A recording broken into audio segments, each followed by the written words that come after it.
I hope you guys are doing well. So आज का topic रहेगा कि आप सबको फ्रीक्वेंटली जॉब क्यों स्विच करना चाहिए। तो रीजन सबसे पहले सिंपल बता देता हूँ भाई, मकसद है सीटीसी बढ़ाना और पैसे कमाना। ठीक है। तो ये वीडियो उनके लिए भी बहुत इंपॉर्टेंट होगा जिनका कैरियर का स्टार्टिंग बहुत लो पैकेज से होता है। लाइक टीयर 3 वाले बंदे जो 3.5 या 2.5 से स्टार्ट करते हैं, उनके लिए बहुत ज्यादा इंपॉर्टेंट है। क्यों? क्योंकि देखिए स्टार्ट बहुत कम कम से होता है। लाइक जैसे मैंने बोला 2.5 या 3.5 से। जो बाकी टीयर 1 या 2 वाले, उनका तो ठीक ठाक 10-15 से स्टार्ट हो ही जाता है। तो ये वीडियो उनके लिए इम्पोर्टेंट है। ठीक है, ज्यादा इम्पोर्टेंट है। वैसे तो इम्पोर्टेंट सबके लिए है। तो मकसद मैंने बता दिया भाई, पैसे कमाना। देखिए ये स्विच करना जरूरी क्यों है, मैं आपको समझाने का कोशिश करता हूँ अपने एक्सपीरियंस के हिसाब से। देखिए, अगर आप जॉब चेंज नहीं करेंगे तो क्या होगा, आप अपने थोड़ा कंफर्ट जोन में चले जाएंगे। जैसे ये देखिए, मैंने यहाँ पे अपना स्क्रीन शेयर करके रखा है। ये भी रिसेंटली पोस्ट है जो भी मैंने ग्रुप्स में देखा था। ठीक है। तो ये पर्सन का स्टोरी है, इसको 3 साल का एक्सपीरियंस है और 5.5 लाख का इनका सर का सीटीसी है। और ये देख रहे हैं बाकी जो इनके जूनियर्स हैं उनसे ज्यादा पैकेज ले रहे हैं। ठीक है। ये भी वैसे ही है। ये इनको तो एक्सपीरियंस है 3 साल का अराउंड। ठीक है। इनको ये अभी नया है, इनने करियर स्टार्ट किया है और ये इनका हाल चाल है। और इनको भी समझ में नहीं आ रहा है कि क्या करना है। ठीक है। क्योंकि ये थोड़े से कंफ्यूज है। इस जैसा स्टार्ट है उसके हिसाब से मैं कैसे करूंगा। तो देखिए, मैं सबसे पहले बता दूं, आपका फोकस रहना चाहिए जब आप जॉब ज्वाइन करते हैं, तो आपका फोकस रहना चाहिए एज अ फ्रेशर ही। जब स्टार्ट करें तो मुझे सीखना है और जॉब स्विच करना है 1.5 से 2 साल के अंदर ही। जितना हो सके जहां भी आप जा रहे हैं, आपको आपके जैसे आप चले गए, जैसे ये में भी अगर ये पहले वाले सर अगर एज अ डेवलपर गए होंगे तो इनको काइंड ऑफ मिक्स काम मिल रहा है। ठीक है। तो फिर इस केस में इन सर को क्या करना पड़ेगा कि ये तो करेंगे ही ऑफिस वाला जो भी काम है, उसके अलावा भी जो इनके फील्ड का इंटरेस्ट का है उनको ये करना पड़ेगा। जैसे इनको अगर रहा होगा प्योर सॉफ्टवेयर इंजीनियरिंग, तो इनको उसमें कंट्रीब्यूट करना पड़ेगा, उनको सीखना पड़ेगा सॉफ्टवेयर इंजीनियरिंग के बारे में। और उनको प्रोजेक्ट बनाना पड़ेगा, अपना पोर्टफोलियो प्रॉपर बनाना पड़ेगा, गिट वगैरह पे डाल के रखना पड़ेगा, ताकि जब इनका इंटरव्यू हो तब ये उस चीज को दिखा पाए। ठीक है। जिनका भी जैसे इंटरेस्ट में भी इनका सॉफ्टवेयर में कोर में हो, कुछ जावा वगैरह ये करना चाहता है, जैसे इसमें जावा सिर्फ 10% है, तो ये इस 10% को 50% तक 60% तक ले जा सकते हैं। कैसे ले जा सकते हैं? खुद सीख के। ठीक है। बाकी चीज तो ये एक्सप्लेन कर ही देंगे इंटरव्यू में। तो ये चीज को ध्यान में रखना है। अब मेरा बताता हूँ, मेरा जब रोल था, मैं जैसे अभी फिलहाल डेवऑप्स हूँ। पिछला जो मेरा कोर रोल था वो काइंड ऑफ मिक्स था, थोड़ा थोड़ा उसमें क्लाउड था 20%। थोड़े बहुत छोटे मोटे टूल थे, बाकी काइंड ऑफ सपोर्ट था, प्रोडक्ट सपोर्ट था। बट क्लाउड था मेरे जो डेजिग्नेशन है उसमें भी क्लाउड था। तो मैंने क्या किया था, मैंने जो कोर डेवऑप्स के सारे टूल्स हैं उस पे मैंने काम किया था। मैंने सारे प्रोजेक्ट वगैरह बनाए थे और उसके बाद मैंने इंटरव्यू देना स्टार्ट किया था। तो उसके अराउंड जब मैंने इंटरव्यू देना स्टार्ट किया तो अराउंड मुझे लगा अराउंड 6 मंथ। ठीक है। तो ऐसा नहीं होगा कि जैसे आपने अगर मूड बना लिया, चलिए 1.5 साल हो गया, अब मैं मूड बनाता हूँ जॉब चेंज कर लूंगा, तो मे बी सम टाइम आपको तुरंत मौका मिल जाए, दूसरा अपॉर्चुनिटी मिल जाए, अच्छा अपॉर्चुनिटी मिल जाए। नहीं हुआ तो मे बी 6 मंथ भी लग सकता है।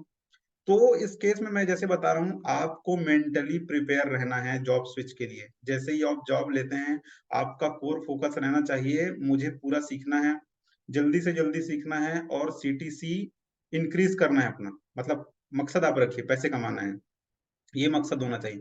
तभी आप सीखेंगे, फोकस रहेंगे और इन सब चीजों में नहीं भटकेंगे। जैसे ये भाई साहब हैं कि मे बी इनको समझ नहीं आ रहा होगा इसको मैं कैसे हैंडल करूं।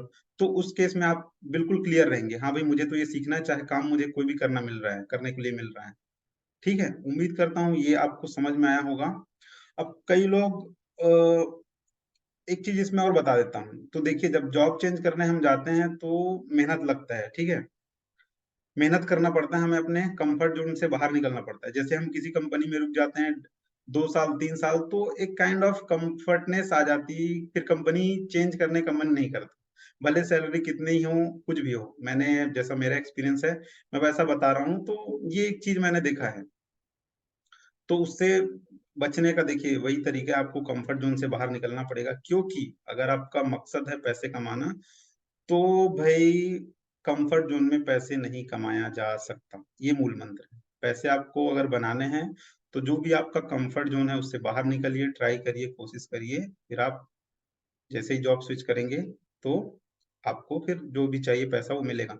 और ऐसा मैं नहीं बोल रहा हूँ कि आप 1-1 साल में चेंज करिए, 1.5 से 2 साल का ऐसा आप टारगेट ले सकते हैं कि आपको चेंज करना है, क्योंकि अगर 1.5 साल में सोचेंगे तो मे बी वो चेंज होते-होते 2 साल हो जाए, अगर 1 साल में सोच रहे हैं तो वो 1.5 साल हो जाए, ऐसे ही होता है। क्योंकि सम टाइम लग जाता है तुरंत, सम टाइम लगता है, मार्केट रहता है मतलब कभी डाउन रहता है, कभी अप रहता है, कभी हायरिंग स्लो रहता है।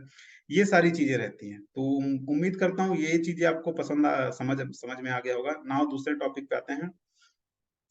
कई लोग बोलेंगे कि यार मेरा तो ठीक चल रहा है, मैं क्यों चेंज करूँ? सब ठीक ही चल रहा है, पैसे भी ठीक ही मिल रहे हैं।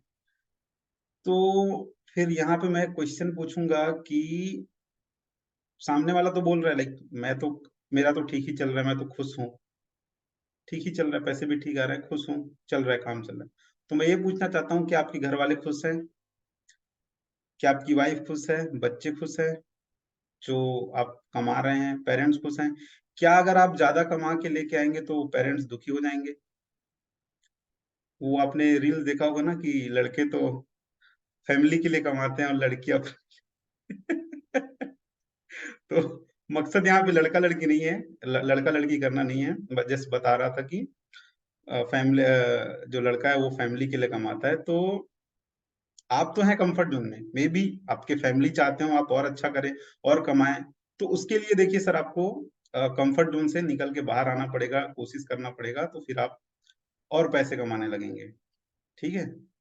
तो आई थिंक मैंने अपना सारा कुछ कवर कर दिया इसमें, तो उम्मीद करता हूँ ये वीडियो आपको अच्छा लगा होगा। कोई काम की बात अगर आपने सीखी होगी तो प्लीज़ लाइक कर दीजिएगा, सब्सक्राइब कर दीजिएगा और ये जो वॉइस क्वालिटी है उसको प्लीज़ आप मैनेज कर लीजिए, क्योंकि मैं अपने लैपटॉप से रिकॉर्ड कर रहा हूँ, तो may be maximum time max cases में वॉइस क्वालिटी उतनी नहीं आती। तो ये जो मैंने आपको बताया, ये जो मेरा प्योर एक्सपीरियंस है, जैसे मैंने देखा है, उस हिसाब से मैंने आपको बताने का कोशिश किया है। तो आप अपना टारगेट क्लियर रखिए, जैसे ही आप फ्रेशर है, कुछ भी है, जैसे मैंने लास्ट टाइम में एक और वीडियो बनाया था कि कैसे एक मेरा दोस्त है, उसने 3 साल में 3 टू 4 ईयर में उसका पैकेज 60 एलपीए चला गया। उसने भी मेहनत किया, बहुत मेहनत किया, मेहनत करनाएँगे तभी होगा। फ़ोकस रहना आपको कि मुझे पैसा चाहिए, ठीक है? पैसा ही सब कुछ है ना, पैसा ही सब कुछ है, पैसे से ही सब आता है, इसलिए मैं पैसे की बात कर रहा हूँ। उम्मीद करता हूँ आपको ये वीडियो अच्छा लगा होगा। प्लीज़ लाइक, शेयर, सब्सक्राइब कर दीजिएगा। कोई भी क्वेश्चन हो तो आप कमेंट सेक्शन में डाल दीजिए। I will definitely answer that question. Thank you so much. Voice quality को मैनेज कर लीजिए। अगर सब कुछ अच्छा रहा तो हम लोग बड़ा वाला माइक खरीदेंगे। ठीक है? Thank you so much. अब मैं बंद करने जा रहा हूँ ये।